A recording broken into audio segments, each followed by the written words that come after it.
संजय राउत देवेंद्र फडणवीस की तारीफ कर रहे हैं।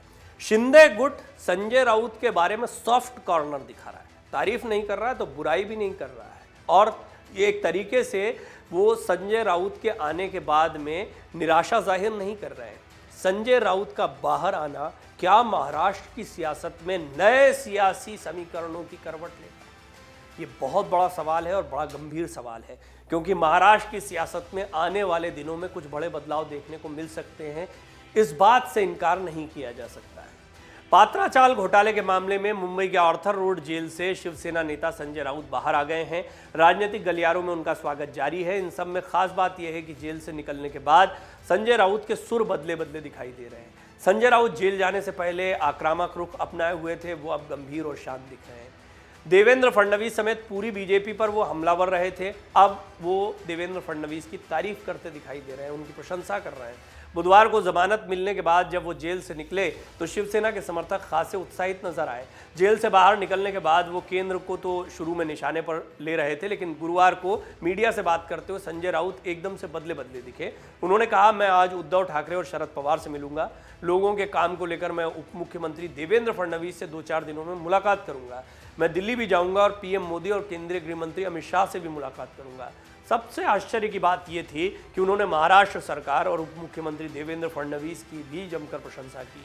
उन्होंने कहा कि नई महाराष्ट्र सरकार ने कुछ अच्छे फैसले लिए हैं। उन्होंने कहा, महाराष्ट्र में नई सरकार बनी, मैं उनके कुछ अच्छे फैसलों का स्वागत करता हूं।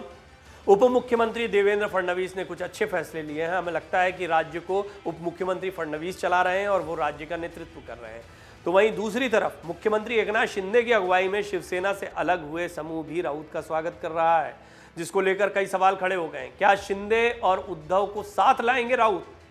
महाराष्ट्र की राजनीति में क्या करने वाले हैं संजय राउत?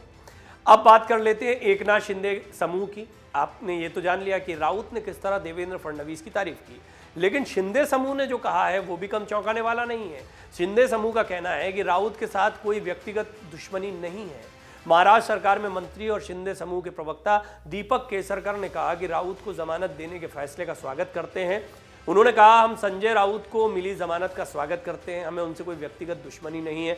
अगर संजय राउत गलत बोलते हैं तो उन्हें उसी तरह जवाब दिया जाता है, अगर वो ठीक से बात करेंगे तो उनका समर्थन किया जाएगा। उन्होंने आगे कहा, जब ये रास्ता अपनाया जाता है तो निजी संबंधों में दरार नहीं आती है। अगर वो आलोचना करते हैं तो उनकी आलोचना का स्वागत है। आलोचना हमें जवाब देने का मौका देती है, हमारे शासन को बेहतर बनाती है, लेकिन आलोचना करते समय ये उम्मीद की जाती है कि आलोचना सही भाषा में की जाए। मनी लॉन्ड्रिंग मामले में जांच की आंच का सामना कर रहे राउत करीब 102 दिनों के बाद बाहर आए हैं।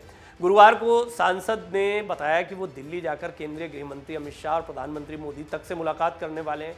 उन्होंने सरकार के जो अच्छे निर्णय की बात कही है, वो ये फडणवीस को लेकर कहा है कि उनका स्वागत करूंगा जो अच्छे निर्णय लिए हैं। और एकनाथ शिंदे गुट जो सॉफ्ट कॉर्नर दिखा रहा है या बड़े से संभल कर बात कर रहा है, इसके बहुत सारे कारण दिखाई पड़ते हैं। इन कारणों को समझना बहुत ज़रूरी है। दरअसल अगर इसको एनालाइज किया जाए तो स्पष्टतः संजय राउत ने इशारों में फडणवीस को ये कह दिया है कि आप अच्छे मुख्यमंत्री हो सकते हैं, सरकार आप ही चला रहे हैं। क्या उद्धव ठाकरे अगर फडणवीस का समर्थन करें और उनको मुख्यमंत्री बना दें, जैसा कोई प्रस्ताव दिया जा सकता है? पहली संभावना। शिंदे गुट जानता है संजय राउत इस काम को कर सकते हैं। संजय राउत शिंदे के बिना भी फडणवीस की सरकार को चलाने का मादा रखते हैं, और ये काम तो बहुत लोग, शरद पवार भी कर सकते हैं और लोग भी कर सकते हैं। लेकिन शिवसेना, असली शिवसेना, अल्टीमेटली बीजेपी को आगामी चुनाव में अगर किसी के साथ में उतरना है मैदान में तो वो शिवसेना है। अभी एकनाथ शिंदे को असली शिवसेना बताया जा रहा है, लेकिन एकनाथ शिंदे के साथ में सरकार बनाने की चाबी है। वो बागी विधायक हैं उनके साथ में, और देवेंद्र फडणवीस उनको सपोर्ट कर रहे हैं। असली ताकत देवेंद्र फडणवीस की, इसमें कोई दो राय नहीं है। एकनाथ शिंदे अकेले के दम पर ये बगावत या फिर सरकार को चलाए रखने में उतने सक्षम नहीं दिखाई पड़ते। इसकी बहुत बड़ी वजह है कि उन्होंने शिवसेना में ही एक विरोध देखा है। विरोध उन लोगों के द्वारा जो उद्धव गुट के साथ में खड़े हुए हैं। उदाहरण के लिए ये उपचुनाव जो अंधेरी का हुआ, ये बहुत बड़ा उदाहरण है जो बताता है कि शिंदे के साथ में पूरी की पूरी शिवसेना चली गई है। इस बगावत को सबने पसंद किया, कहना गलत होगा। बात सिर्फ ऋतुजा लटके को मैदान में उतारने की नहीं है, बात है कार्यकर्ताओं की भी। उद्धव ठाकरे के साथ में कार्यकर्ता दिखाई दे रहे हैं। वो दशहरा रैली पर आपको शिवाजी पार्क में भी दिखाई दिए थे। शिंदे के साथ में भी लोग हैं। शिंदे अपने आप को मजबूत करने की कोशिश कर रहे हैं, फिर भी वो ठाकरे सरनेम उनके साथ नहीं है, जो शिवसेना का पर्यायवाची है या शिवसेना की पहचान है। लगातार उन पर जो हमले किए गए, चाहे 50 खोखे की बात कही गई, पीठ में खंजर की बात कही गई, ये जो बयान कटीले चुटीले बयान रहे, पहले संजय राउत के फिर उद्धव ठाकरे के, इन बयानों से वो इतने आहत हुए कि उन्होंने मानहानि की बात तक कह डाली है।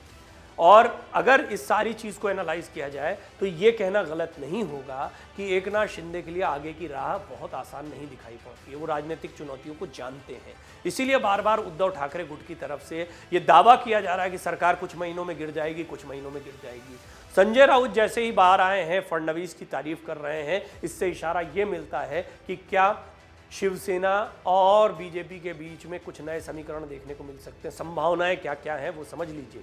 उद्धव और फडणवीस साथ में हो जाए, शिंदे उद्धव फिर से साथ में आ जाए और फडणवीस के साथ में हो जाए, और सबसे बड़ी बात यह है कि क्या जो बगावत करके नेता शिंदे के साथ में गए हैं वो दोबारा उद्धव के पास लौट जाएं। जिस तरह की सियासत और बयान, खुद शिंदे ने कहा है कि ये लोगों को हतोत्साहित करने के लिए या एक माहौल बनाने के लिए बातें गढ़ी जाती हैं। शिंदे गुट की तरफ से ये बात कही गई है जब भी सरकार गिरने की बात कही जाती है। उनका दावा है कि हमारे साथ तो पर्याप्त बहुमत से बहुत ज़्यादा विधायक हमारे पास है। खैर, ये तीन संभावनाएं दिखाई पड़ती हैं, लेकिन संजय राउत का बयान स्पष्टता इस ओर इशारा कर रहा है कि अब वो बीजेपी और देवेंद्र फडणवीस की तरफ कुछ नरम रुख दिखाते दिखाई देंगे, और बहुत मुमकिन है कि आने वाले दिनों में महाराष्ट्र की सियासत में कोई बड़ा उलटफेर आपको फिर देखने को मिले। अगर आप ये वीडियो YouTube पर देख रहे हैं तो हमारे चैनल को सब्सक्राइब करें और बेल आइकन को दबाना ना भूलें। अगर आप Facebook पर ये वीडियो देख रहे हैं तो हमारे पेज को लाइक करें। डाउनलोड करें अमर उजाला ऐप और पाएं खबरें लगातार।